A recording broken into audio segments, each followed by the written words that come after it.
ఇంకేంటి మరి సంగతులు? ఎలా ఉన్నారు అందరూ? నేనైతే మాత్రం చాలా బాగున్నానండి. మీరు కూడా బాగున్నారు అనుకుంటున్నాను. మీలో ఎంతమందికి చిన్న చేపల ఇగురు అంటే ఇష్టం అండి? నాకైతే చిన్న చేపల ఇగురు అంటే చాలా ఇష్టం. మొన్న అయితే సంక్రాంతి హాలిడేస్లో మా నాన్నమ్మ వాళ్ళ ఇంటికి వెళ్ళానని చెప్పాను కదా, అక్కడైతే మా ఆశమ్మ ఈ కట్టి పరుగులతో ఇగురు పెట్టారండి. అసలు ఎంత బాగుందంటే, పెద్ద చేపల కంటే చిన్న చేపలే టేస్ట్ చాలా బాగుంటుందండి. మా సైడ్ అయితే చేపలు చాలా ఎక్కువగానే దొరుకుతాయి. ఈ కట్టి పరుగులు ఫ్రై కూడా చేశారండి, చాలా బాగుంది అది కూడా. నేనైతే చిన్న చేపలు పులుసు తిన్నాను కానండి, ఫ్రై అయితే ఫస్ట్ టైం ఆ రోజే తినడం.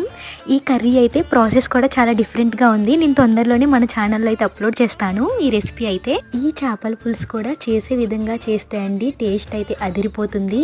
సరిపడంత కారం అలాగే చింతపండు కరెక్ట్గా వేసుకుంటే అసలు టేస్ట్ అబ్బో చాలా బాగుంటుంది. అలాగే మీకు చిన్న చేపలు ఇష్టమో లేదా పెద్ద చేపలు ఇష్టమో కమెంట్ చేయండి. మళ్ళీ కలుద్దాం. Bye bye.